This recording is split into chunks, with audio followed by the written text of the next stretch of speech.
ব্যানার্জি বলছি। আমার এই ছোট্ট নিউজ চ্যানেলে দর্শক বন্ধু আপনাদের সকলকে জানাই স্বাগত।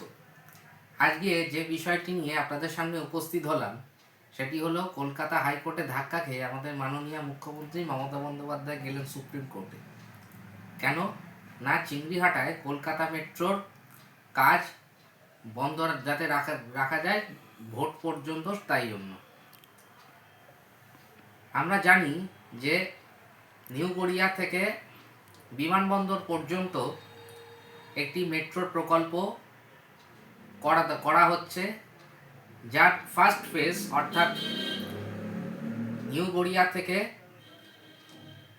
রুবি অর্থাৎ হেমন্ত মুখোপাধ্যায়, যে আমরা সকলেই জানি উনি আমাদের বিখ্যাত বাঙালি গায়ক, ওনার নামে মেট্রো স্টেশনটি করা হয়েছে। সেই হেমন্ত মুখোপাধ্যায় অর্থাৎ রুবি পর্যন্ত ফার্স্ট ফেজে চালু করা হয়েছিল।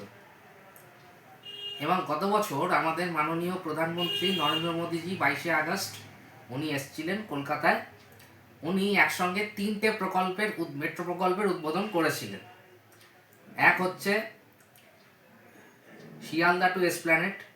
আমরা জানি যে হাওড়া ময়দান থেকে সেক্টর 5 পর্যন্ত একটি প্রকল্প করা হয়েছে, যেটা এখন গঙ্গার তলা দিয়ে মেট্রো ছুটছে, আমরা সকলেই জানি। এখানেও প্রথম ফেজে হাওড়া ময়দান থেকে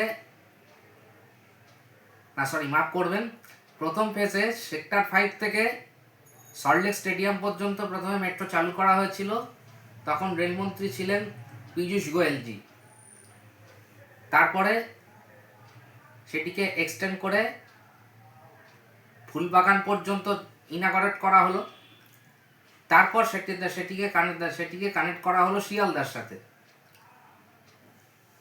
তারপরে হাওড়া ময়দান থেকে প্রথমে গঙ্গার তলা দিয়ে স্প্ল্যানেড পর্যন্ত কানেক্ট করা হলো, এবং মাঝে যে ছোট্ট স্ট্রেচটি ছিল স্প্ল্যানেড থেকে শিয়ালদা, এই স্ট্রেচটি চালু করা যাচ্ছিল না। তার কারণ আমরা জানি যে এখানে যখন কাজ শুরু হয়েছিল, তারপরে বউবাজারে একটা বিশাল ধস নেমেছিল এবং বহু বাড়ি ধসে গিয়েছিল। বহু মানুষ তাদের নিজ বাসভূমি ছেড়ে হোটেলে গিয়ে আশ্রয় নিয়েছিল দিনের পর দিন ধরে।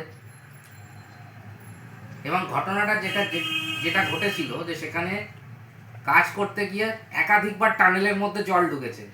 আমরা জানি যে হিসেব মতন তিনবার সেখানে কাজ করতে গিয়ে টানেলের মধ্যে জল ঢুকতে শুরু করে। আমরা জানি যে ওখানে মাটির নিচে বউবাজারের যে অংশে কাজ হচ্ছিল সেই মাটির নিচে একটা লুকোনো জলস্তর, অর্থাৎ আমরা যেটাকে বলে থাকি অ্যাকুইফার্ট ছিল। অর্থাৎ কি হতো সেখানে না, সামান্য খোঁড়াখুঁড়ি করলে একটা মাটির তলায় ভাইব্রেশন হয়, এবং ভাইব্রেশন হওয়াতে ওই যে অ্যাকুইফার্ট রয়েছে অর্থাৎ আমরা যাকে বলছি লুকোনো জলস্তর, সেখানে ধাক্কা লাগে, এবং সেই ধাক্কা লাগাতে কি হয়, টানেলের মধ্যে হু হু করে জল ঢুকতে শুরু করে। এবং লাস্ট আমরা যেটা জানি যে ওখানে একটা ক্রস প্যাসেজ তৈরির কাজ হচ্ছিল, অর্থাৎ কি একটা টানেল থেকে অন্য টানেলে যাওয়ার রাস্তা। ধরা যাক কোনো আপৎকালীন অবস্থায় যাত্রীদেরকে উদ্ধার করার জন্য সেক্ষেত্রে কি হবে না, ওই ক্রস প্যাসেজ থাকলে ওখান থেকে একটি টানেল থেকে অন্য টানেলে যাত্রীদেরকে নিয়ে চলে যাওয়া যাবে। সেই জন্যই এই ক্রস প্যাসেজ রাখা হয়, অর্থাৎ একটি টানেল থেকে অন্য একটি টানেলে যাওয়ার রাস্তা, সেটাকেই আমরা বলছি ক্রস প্যাসেজ। এই ক্রস প্যাসেজ তৈরির সময় ওখানে হু হু করে জল ঢুকতে শুরু করে। তো যাই হোক, পরবর্তীকালে অনবরত ওখানে কেমিক্যাল গ্রাউটিং করে মাটিকে ক্রমশ শক্ত করে তারপরে কাজ করা হয়েছে। তো এইভাবেই 3টে মেট্রো প্রকল্পের উদ্বোধন হয়। আমরা জানি গত বছরে আমাদের মাননীয় মোদীজি এসেছিলেন। সেই 3টি প্রকল্প হলো Sealdah to esplanade, Noapara to airport, আমরা জানি যে মেট্রোটা বারাসাত পর্যন্ত হওয়ার কথা রয়েছে। এছাড়া হচ্ছে বেলেঘাটা অর্থাৎ রুবি থেকে বেলেঘাটা পর্যন্ত। তো এইবার বেলেঘাটা থেকে সেক্টর 5কে কানেক্ট করবার জন্য চিংড়িহাটা ক্রসিং যে জায়গাটি রয়েছে সেখানে অনেকটাই কাজ এগিয়ে এসেছিল। এবার সেখানে ছোট্ট যে 366 মিটার যে স্ট্রেচ, অর্থাৎ 3টে পিলারকে সংযুক্ত করতে হবে, এবং তার জন্য ওখানে যে চিংড়িহাটার যে ক্রসিং রয়েছে সেটা আমরা জানি ওখানটা খুব মানে ট্রাফিক থাকে ওখানে। তা সেই ট্রাফিকটাকে ব্লক করার জন্য, মানে রুটটাকে, জায়গাটাকে ডাইভার্ট করার জন্য আরভিএনএল এর পক্ষ থেকে ওই রাস্তাটাকে ডাইভার্ট করে গাড়িগুলোকে অন্যদিকে ঘুরিয়ে দিয়ে 3টে রাত্রিরের জন্য সেই রাস্তাটাকে বন্ধ রাখার পারমিশন চাওয়া হয়েছিল কলকাতা পুলিশের কাছে, কিন্তু কলকাতা পুলিশ বারবার জানানো সত্ত্বেও সেই পারমিশন দেয়নি। তারা কখনো বলেছে যে এই মুহূর্তে এখন তো গঙ্গাসাগরে মেলা চলছে, এখন পারমিশন দেওয়া যাবে না। তো এখন বলছে যে মাধ্যমিক উচ্চ মাধ্যমিক পরীক্ষা রয়েছে।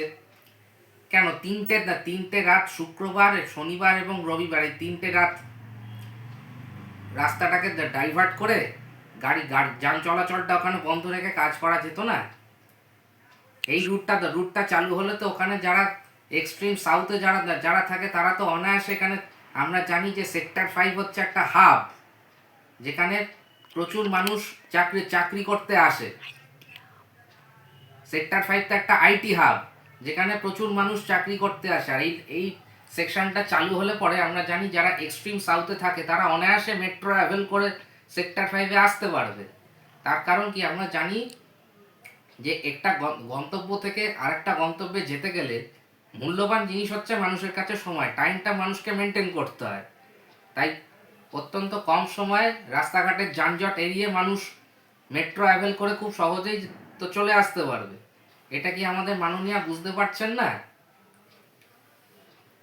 পাগলেও তো নিজের ভালোটা বোঝে। যাই হোক, উনি সুপ্রিম কোর্টে গেছেন, তবে আমরা মনে করি যে সুপ্রিম কোর্টে ওনার হারই হবে। এটা যদি 3টে দিন, অর্থাৎ শুক্রবার রাত্রি, শনিবার রাত্রি এবং রবিবার রাত্রি যদি ওই রাস্তাটাকে ব্লক রেখে রুটটাকে ডাইভার্ট করে দেওয়া যেত, এবং এই 3 দিনের মধ্যে আরবিএনএল অনায়াসে কাজটা কমপ্লিট করে দিত, এবং সোমবার দিনকে সকাল থেকে সেই রাস্তা আবার নর্মালি খুলে দেওয়া যেত। এইভাবে যেটাকে যে দিনের পর দিন ধরে যে ডিলে করা হচ্ছে, তাতে তো মেট্রো রেলের কস্টিং বাড়ছে। অতএব বাধার পর বাধা, খালি বাধাই আসছে, এছাড়া আর কিছুই হচ্ছে না। বাকি আপনারা কি মনে করেন? আপনাদের গুরুত্বপূর্ণ মতামত জানাবেন কমেন্ট বক্সে। ভালো লাগলে ভিডিওটি লাইক করবেন এবং বন্ধুবান্ধবদের মধ্যে আমার ভিডিও প্রচুর পরিমাণে শেয়ার করবেন, এবং আমার চ্যানেলটিকে অতি অবশ্যই সাবস্ক্রাইব করবেন এবং পাশে থাকা বেল আইকনটিকে ক্লিক করে অল করে রাখবেন। আপনাদের সঙ্গে দেখা হবে আবার নতুন ভিডিওতে। ততক্ষণ সবাই ভালো থাকবেন। নমস্কার।